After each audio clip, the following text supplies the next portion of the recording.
Hi, this is Miriam Wartell, author of the book Lessons in Law of Attraction.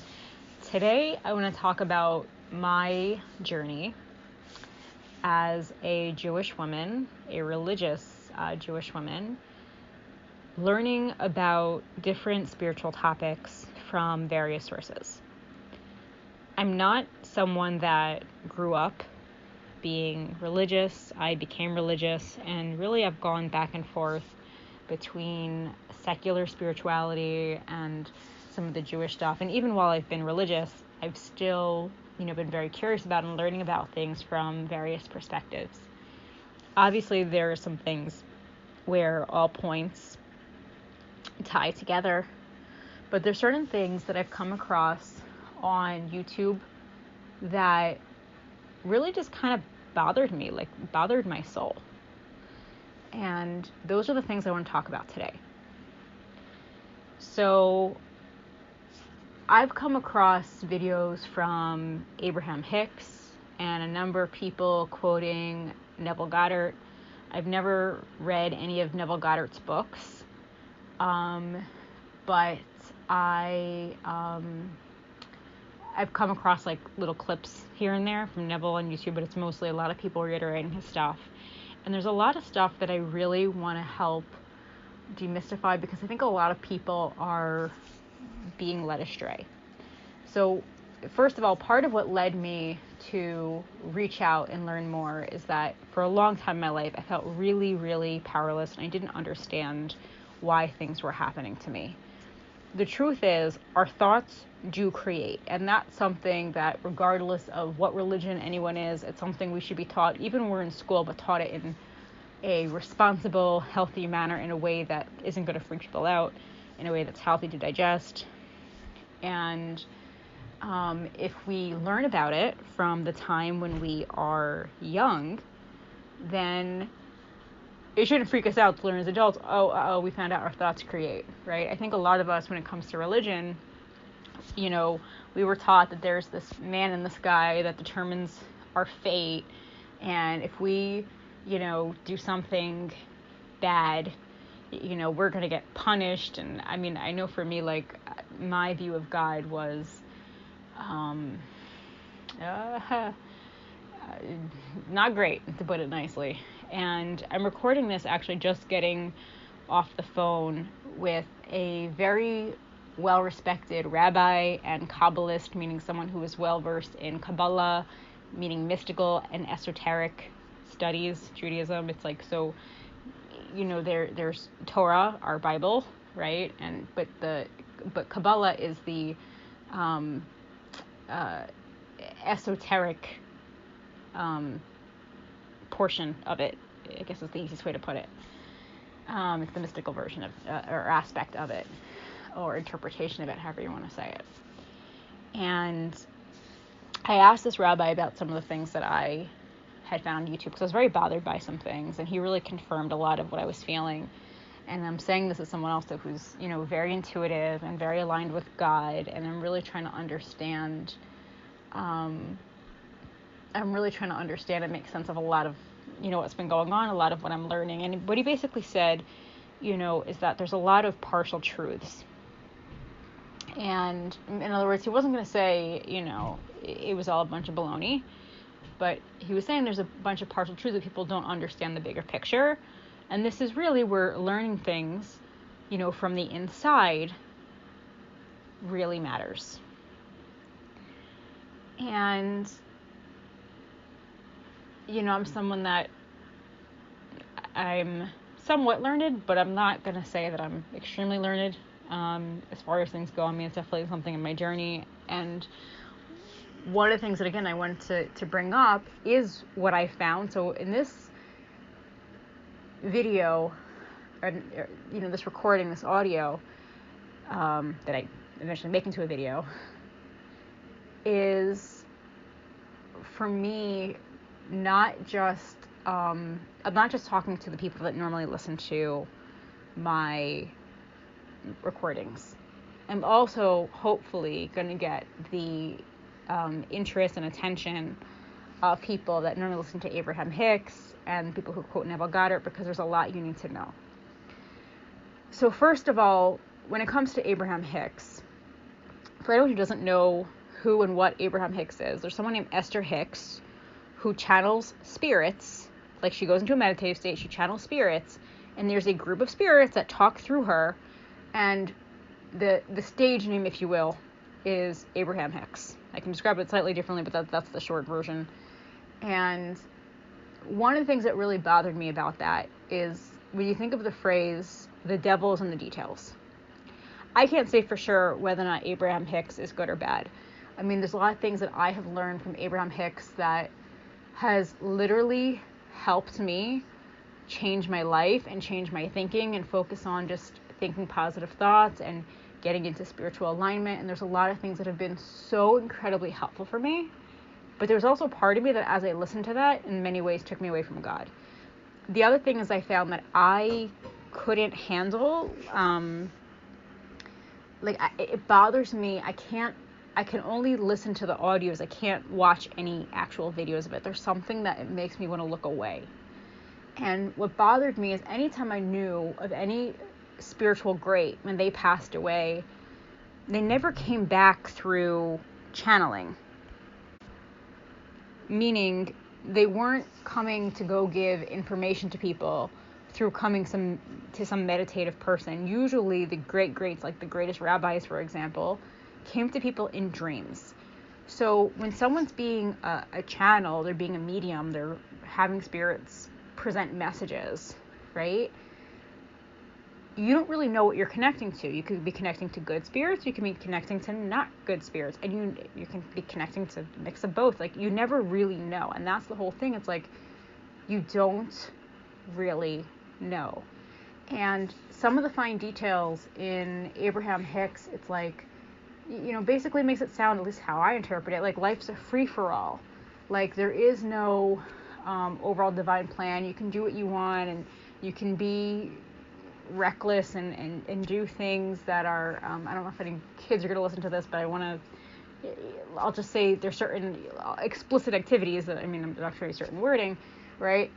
To say, oh yeah, you can do that, and that's fine, and just, yeah, and you're here to enjoy your life and whatever. And here's the thing, we can absolutely enjoy our life, but I do believe it's supposed to be within the realm of what God wants.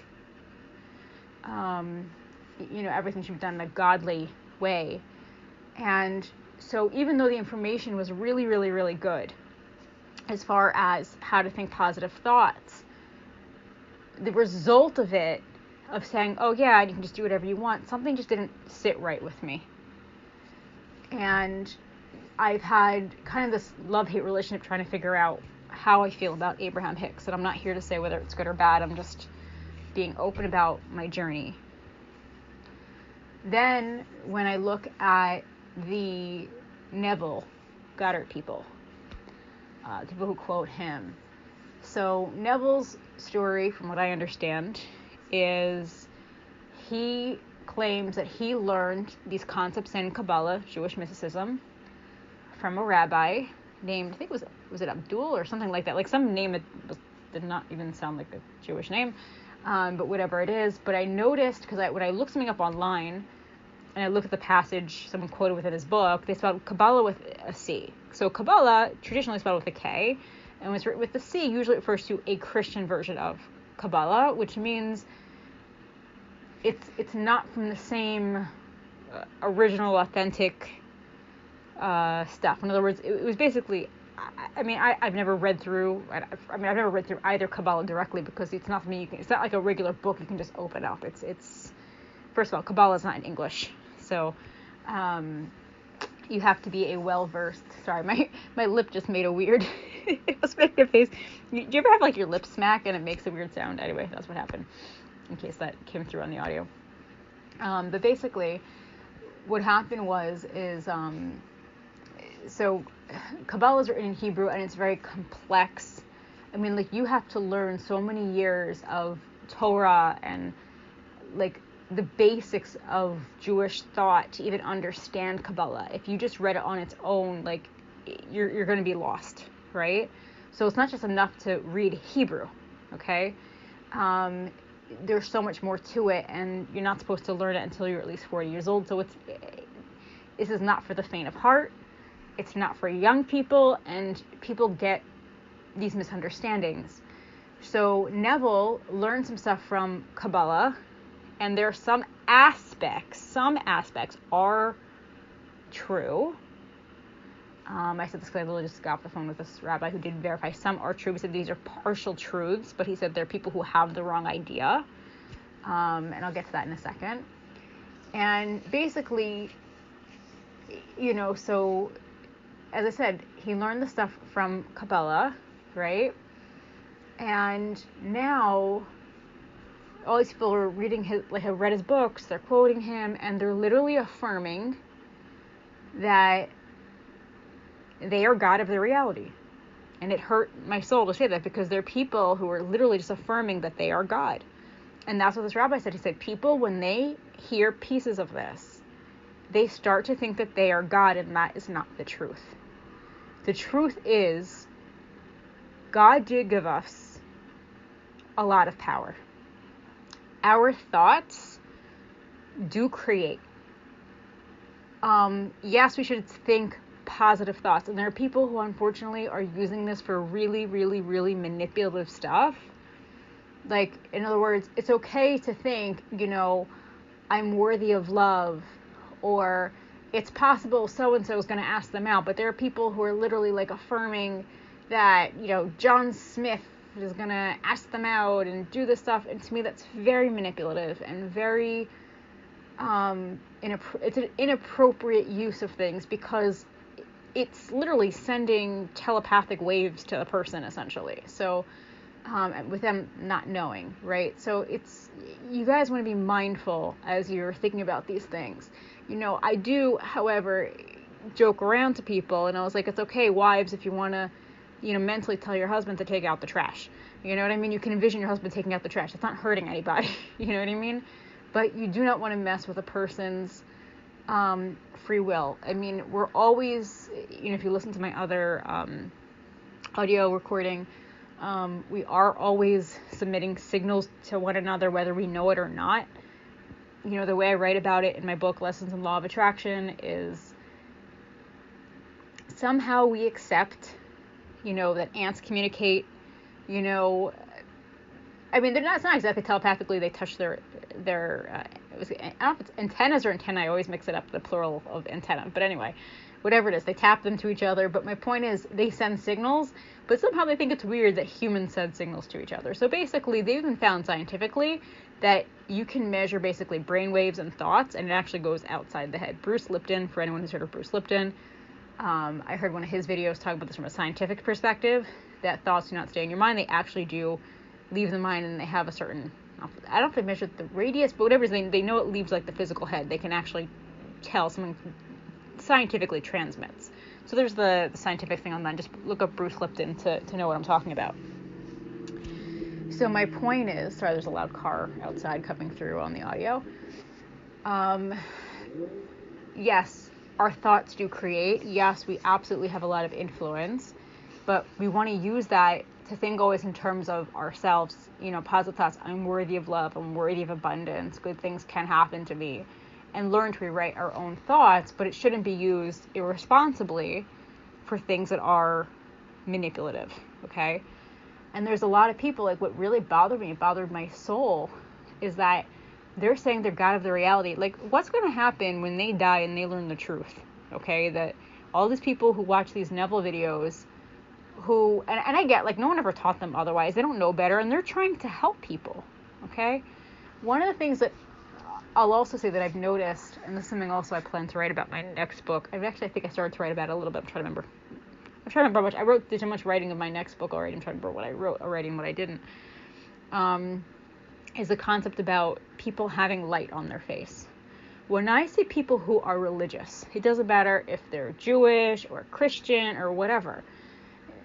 When I see people who are committed to serving God, who are not just about being selfish and doing things for themselves, like when I see people who are really God-centered people, I see this light on their face, this certain glow on their face. And when I see Abraham Hicks, when I see a lot of people who quote Neville, I don't see that same light. It actually, I see more of like what looks like a worn out look. That's how I see their faces. And when you compare these people side to side, you'll see what I mean. You take someone who's really devout in their faith, again, doesn't matter the religion. And you take someone, as long as it's, something, as long as they're preaching something positive, of course. We're not counting Satanism as a religion. But as long as you find some religion that's preaching something positive, right? And then you compare those faces side to side with those people who are doing this stuff, you see there's a difference.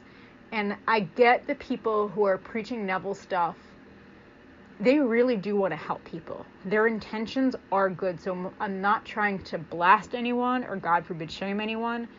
This recording is to create awareness, to help people understand there's more than what you know. So I'm speaking to both sides. I'm speaking to, I know I have a lot of Jewish and Christian followers who are religious who never even were taught that their thoughts create. And so they're learning that now. And I'm also talking to people who know their thoughts create, that are mistakenly thinking that they're God of their reality, not understanding that they only know a teeny fraction of something that was misunderstood. And without learning Torah, which is the vessel of knowledge to hold these Kabbalistic, meaning mystical concepts, it's impossible for you to fully understand. And that was the danger of Neville learning this stuff. Because, yeah, he was generally well versed somewhat in like the Christian Bible. Okay? But there was so much deeper stuff than that. And I think everyone wants the same thing. I think no matter what, everyone's looking for resources of how you can make your life better.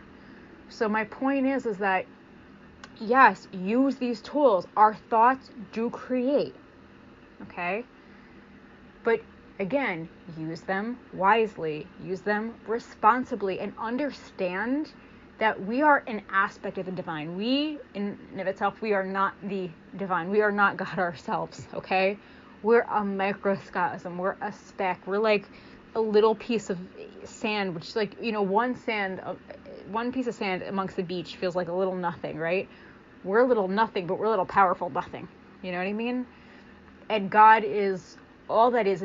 He's beyond what we can understand. And I'm still on my journey to understanding who and what God is, because I literally said to this rabbi, I said, I've heard all these things about God, especially when I hear like the secular stuff. Or like some people say God is the collective consciousness. Some people say God is your imagination. That's what Neville had said. Some people said God is your subconscious mind. And, to me, what I've felt in my heart is just there's this benevolent energy that I don't know who and what to give a name to. I don't know how to describe it, and I know I'm just at the beginning of scratching the surface of understanding what God is, and I understand that no human can really understand what God is, but I just know whatever loving energy that created us, I want to come closer to it. And I encourage people, as they are working on fixing their thoughts, from whatever sources they're learning from, whatever resonates with them, whether it is something based in religious thought, or it is one of the most secular things like Abraham Hicks or Neville, that we still use it as a tool to come closer with the divine. That we're not just using this to be selfish, though, that we're understanding that all of these tools, the whole point of even these tools, and that's what, if I understood this rabbi correctly, what he was saying is like, it's like without doing it like in partnership with God, like he said, our thoughts mean nothing. And so that's where we really want to be God's partners. And we do want to think positively. We do want to understand our thoughts create. But when you're just thinking you're on your own and you're the show and you're the queen bee or you're the whatever, like, doesn't that make you feel lonely to think that way? Isn't it nicer to think that there's this all-loving God who created you that wants to partner with you to help you live your best life? You can absolutely manifest a fantastic life. You want to go manifest $1 million? Go ahead, be my guest. I always joke around. I tell people, like, when I get rich, I'm buying everyone pizza. That's what I told my close friends and family a while ago. That was like my running joke, right? And whatever it is. So whether it's a lottery ticket, which I could care less about winning the lottery, or whether it's somehow my book goes viral, which if that happened would be awesome. Whatever it is, actually, I do want to manifest my book going viral, but not just for the sake of being like stupidly wealthy. I want to help a lot of people. But yeah, I wouldn't mind having some prosperity with that. My point is, you can absolutely manifest the best life, but do it with God. The whole point of everything in this lifetime, the whole point of, even from what I understand, what Torah is, Torah meaning like the Jewish Bible, for those who aren't familiar, is to build a relationship with God. You know what I mean? It's like, I feel like it's like, the parent and the child analogy. Of course they want to have a relationship. So it's about understanding that. And I think a lot of people lose sight of that, and they've become almost like atheists in the sense of they think that they're God, there's no other God, and God just kind of created the world, left them some power, they're ruling the roost, is that the expression, right? And now they have free will to manipulate everyone and do all these things to live his best life. But like, I see these people, they don't look like they're genuinely happy. Like a lot of the Neville people.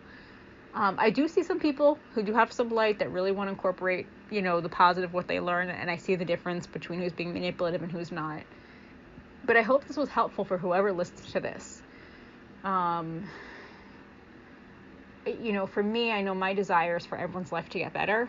I also don't want people to struggle in the way that I did, just to understand that there's something beyond them that loves them, and that there is some mechanisms and balance in this world, and there's so much more than these little bits of spiritual stuff we find on YouTube. That's really the whole point of this, is that these little things you find on YouTube, may or may not be truth, and anything you find that is truth is only just a small aspect of the truth, if it is even at all truth.